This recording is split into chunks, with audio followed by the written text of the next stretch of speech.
ପିଲାମାନେ ଆଜି ଆମେ ସର୍ଟ କୋଶ୍ଚିନ୍ ବା ଏକ ମାର୍କିଆ ଶୂନ୍ୟସ୍ଥାନ ପୂରଣ କର ସବୁ ଦେଖିବା। ଠିକ୍ ଅଛି। ଯେଉଁ ଏକ ମାର୍କିଆ ଆସିଥାଏ ସେଗୁଡ଼ା ମଧ୍ୟ ଇମ୍ପୋର୍ଟାଣ୍ଟ ରହିଥାଏ। ଠିକ୍ ଅଛି। ତୁମର ଲଙ୍ଗ କୋଶ୍ଚିନ୍ ଯେତିକି ଇମ୍ପୋର୍ଟାଣ୍ଟ ତୁମର ଏକ ମାର୍କିଆ ମଧ୍ୟ ସେତିକି ତୁମ ପାଇଁ ଇମ୍ପୋର୍ଟାଣ୍ଟ। କାହିଁକିନା ଏକ ମାର୍କ ଯେଉଁଗୁଡ଼ା ଆସିଥାଏ ତୁମେ ଯଦି ତାର ଆନ୍ସର୍ ନ ଜାଣିଥାଉ ସେଠି ଛାଡ଼ିକିନି ଆସିଥାଏ, ଯେଉଁଟାକି ଏକ ମାର୍କ ତୁମର କଟିଥାଏ। ଠିକ୍ ଅଛି। ତ ଆମେ ସେ ଏକ ମାର୍କ କାହିଁକି ହାତ ଛଡ଼ା କରିବା, ତାର ମଧ୍ୟ ଆଜି କିଛିଟା ଇମ୍ପୋର୍ଟାଣ୍ଟ କୋଶ୍ଚିନ୍ ମଧ୍ୟ ରହିଛି, ତାକୁ ଆମେ ଡିସ୍କସନ୍ କରିବା ଏବଂ ଯେଉଁମାନଙ୍କ ପାଖରେ ନୋଟ୍ ନାହିଁ ନୋଟ୍ ମଧ୍ୟ ଲେଖି ରଖ ଏବେଠୁ। ଠିକ୍ ଅଛି। ପ୍ରଥମରୁ ଦେଖ କ'ଣ ଦେଇଛି। ପ୍ରଥମ ଦେଇଛି ତୁମର ସାର୍ବଜନୀନ ପ୍ରାଥମିକ ଶିକ୍ଷାକୁ ଓଡ଼ିଶାର କେଉଁ ସଂସ୍ଥା ପରିଚାଳନା କରେ। ଏମିତି ପକାଇଥିବ କେଉଁ ସଂସ୍ଥା ପରିଚାଳନା କରେ କିମ୍ବା ଡ୍ୟାସ୍ ପୂରଣ ଦେଇଥିବ। ଠିକ୍ ଅଛି। ତ ତୁମେ ଏଠି କ'ଣ ଲେଖିବ, ଓପେବା। ଠିକ୍ ଅଛି। ଦେନ୍ ସେ କ'ଣ କହିଲା ନା ଡିପିଇପି କାର୍ଯ୍ୟକ୍ରମ କେଉଁ ମସିହାରୁ ଆରମ୍ଭ ହେଲା। ଡିପିଇପି କାର୍ଯ୍ୟକ୍ରମ ଲେଖିବ 1996ରୁ 97 ମସିହାରେ ଆରମ୍ଭ ହୋଇଥିଲା। ଠିକ୍ ଅଛି। ତ ଏସବୁ ଜିନିଷ ତୁମେମାନେ ସବୁ ମନେ ରଖି ଯେଉଁ ମସିହା ଏଗୁଡ଼ା ଟିକେ ମନେ ରଖିବାକୁ ଟିକେ କଷ୍ଟ ହେବ, କାହିଁକିନା ସବୁ ଜିନିଷ ମନେ ରଖିବାକୁ ବହୁତ ସମୟ ଲାଗିଥାଏ। ଠିକ୍ ଅଛି। ତ ଆଶା କରୁଛି ତୁମେମାନେ ଇଜିଲି ମଧ୍ୟ ମନେ ରଖିବ। ଠିକ୍ ଅଛି। ଦେନ୍ କ'ଣ ଆସିଥିଲା ନା ଡିପିଇପିକୁ କେଉଁ ଆର୍ଥିକ ସହାୟତା ପ୍ରଦାନ କରେ, କିଏ, ବିଶ୍ୱ ବ୍ୟାଙ୍କ। ତ ଏବେଠୁ ତୁମମାନେ ନୋଟ୍ କରି ଲେଖ, ଯାହା ଜଣାଇ ଦିଆଯାଉଛି ବର୍ତ୍ତମାନଠୁ ତୁମମାନେ ନୋଟ୍ କରି ଲେଖ। ତାପରେ କ'ଣ ଦେଲା ଦେଖ, କସ୍ତୁରିବା ଗାନ୍ଧୀ ବାଳିକା ବିଦ୍ୟାଳୟ କେଉଁ ମସିହାରେ SC/ST ସଂଖ୍ୟାଲଘୁ ପଛୁଆ ବର୍ଗ ପାଇଁ ଏକ ସ୍ୱତନ୍ତ୍ର ଆବାସିକ ବିଦ୍ୟାଳୟ ଭାବେ ସ୍ଥାପିତ ହୋଇଅଛି। କେଉଁ ମସିହାରୁ ମନେ ରଖିବ, 2004 ମସିହାରୁ। ଏଇଟା ଭେରି ଭେରି ଇମ୍ପୋର୍ଟାଣ୍ଟ କୋଶ୍ଚିନ୍। ଠିକ୍ ଅଛି। ଏଇଟା ମନେ ରଖିଥିବ। ଦେନ୍ ତୁମର କ'ଣ ଦେଲା 5 ନମ୍ବର, ସମନ୍ୱିତ ଶିଶୁ ବିକାଶ ସେବା ICDS ଡ୍ୟାସ୍ ଠାରୁ ଆରମ୍ଭ ହୋଇଅଛି। କେତେରୁ ନା 1997 ଅକ୍ଟୋବର 2ରୁ ଆରମ୍ଭ ହୋଇଅଛି। ଏଗୁଡ଼ା ସବୁ ତୁମମାନେ ଲେଖି ରଖ ଏବେଠୁ, ନୋଟ୍ କରି ରଖ, ଯାହାଫଳରେ ତୁମମାନେ କ'ଣ ଇଜି ହେବ ସେତେବେଳେ। ନିଶ୍ଚିତ ଶିକ୍ଷା ଯୋଜନା ବିକଳ୍ପ ବ୍ୟବସ୍ଥା କେଉଁ ମସିହାରୁ ଆରମ୍ଭ ହୋଇଥିଲା। ନିଶ୍ଚିତ ଶିକ୍ଷା ଯୋଜନା ସେଟା କେଉଁ ମସିହାରୁ, ସବୁ ମସିହା ହିଁ ତୁମକୁ ପଚାରୁଛି। 2001ରୁ 2 ମସିହା ଭିତରେ ଆରମ୍ଭ ହୋଇଥିଲା।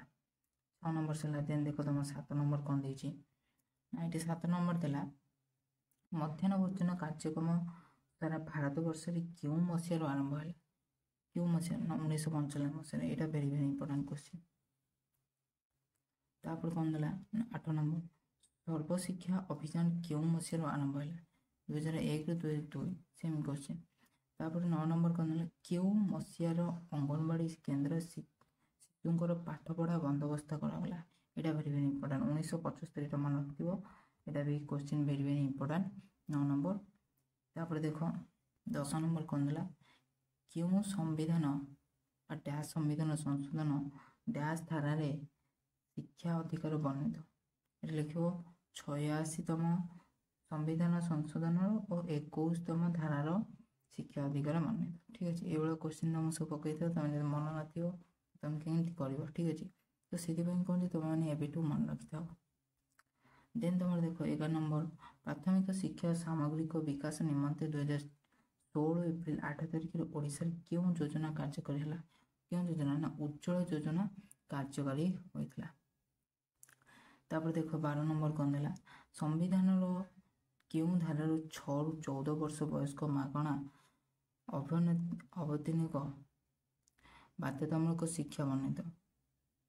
କେଉଁ ନା ସମ୍ବିଧାନ ଧାରା କେତେ 45। ତୁମେ ମନେ ରଖିବ। ଦେନ୍ 13 ନମ୍ବର କ'ଣ ଦେଲା ସମ୍ବିଧାନର କେଉଁ ଧାରାରେ 6ରୁ 14 ବର୍ଷ ଶିଶୁର ଦାୟିତ୍ୱ ପିତାମାତା ବା ଅଭିଭାବକ ବହନ କରିବେ। ସମ୍ବିଧାନ କେଉଁ ଧାରା ନା 51। ଠିକ୍ ଅଛି। 14 ନମ୍ବର ଦେଖ କ'ଣ ଦେଇଛି ନା ଡ୍ୟାସ୍ ପ୍ରଧାନମନ୍ତ୍ରୀତ୍ୱ ସମୟରେ ସର୍ବଶିକ୍ଷା ଯୋଜନା କାର୍ଯ୍ୟକାରୀ ହେଲା ନା ଅଟଳ ବିହାରୀ ବାଜପେୟୀଙ୍କ ପ୍ରଧାନମନ୍ତ୍ରୀ ସମୟରେ। ଠିକ୍ ଅଛି। ଏଇଟା ମନେ ରଖିଥିବ, ଭେରି ଭେରି ଇମ୍ପୋର୍ଟାଣ୍ଟ। ତାପରେ ଦେଖ 15 ନମ୍ବର କେଉଁ ଧାରାରେ ନାମ ଲେଖା ପାଇଁ ବୟସ ପ୍ରମାଣ ପତ୍ର ଆବଶ୍ୟକ ନାହିଁ। କେଉଁ ଧାରାରେ 14 ଧାରା ଯେଉଁ ମୁଁ ତୁମକୁ ଯେଉଁ ଜଣେଇଥିଲି ଧାରା ପୂର୍ବ ଭିଡ଼ିଓ ଯେଉଁମାନେ ଦେଖିନାହ ସେମାନେ ଦେଖିନେବ। ଧାରା 14(2) ଠିକ୍ ଅଛି। ସେଇଟା ଭଲ ଭାବରେ ଦେଖିନେବ। ତ ଏକୁ ସବୁ ମନେ ରଖିବ, ବହୁତ ଛୋଟ ଛୋଟ ପଏଣ୍ଟ କିନ୍ତୁ ଇମ୍ପୋର୍ଟାଣ୍ଟ।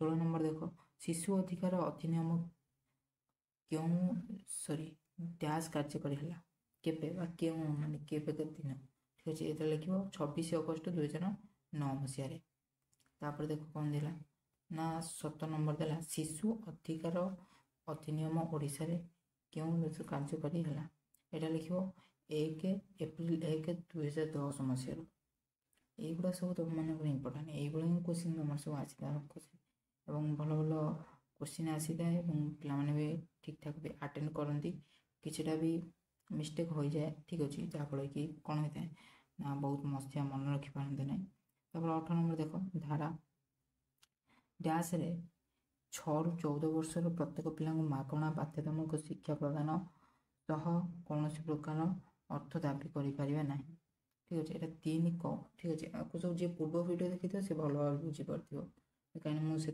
जनई ये समस्त धारा रही धारा भी किसी मन रख सब भल भल धारा भी तुमको सब देखी जब पीडीएफ बर्तमान पर्यटन ना तो पीडीएफ डाउनलोड करने डिस्क्रिप्शन में लिंक अच्छे जाकि पीडीएफ तुम मैंने डाउनलोड कर ठीक अच्छे टेलीग्राम ग्रुप में जॉइन होगी डाउनलोड कर देखो गोटे सिंगल वार्ड रे तुम्हें आंसर दब ये 1 नंबर कौन अटल बिहारी वाजपेयी प्रधानमंत्री तो समय क्यों शिक्षा योजना कार्यकारी है यहाँ तो सार्वजनीन शिक्षा से पचार क्यों प्रधानमंत्री तो तुम गैस पूरण कल अटल बिहारी वाजपेयी ठीक अच्छे एवं से कौन क्यों शिक्षा योजना देखो केमती उल्टे पचारूँ तो 2 नंबर देख संविधान क्यों धारा शिक्षा मानविक अधिकार वर्णित 21 क तापर देखो कौन देला ना देखो 3 नंबर देला संविधान जो धारा सार्वजनिक शिक्षा वर्णित था कौन धारा 45 मन रख सब सार्वजनिक प्राथमिक शिक्षा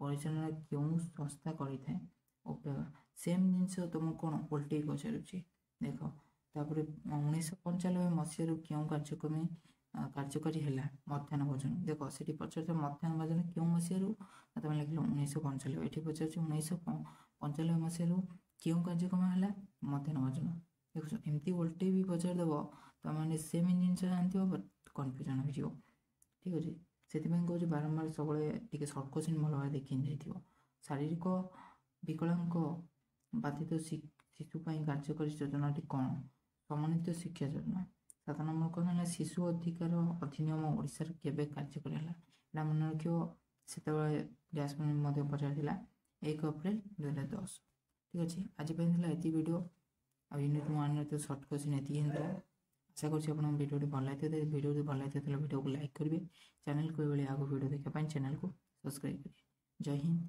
वंदे मातरम।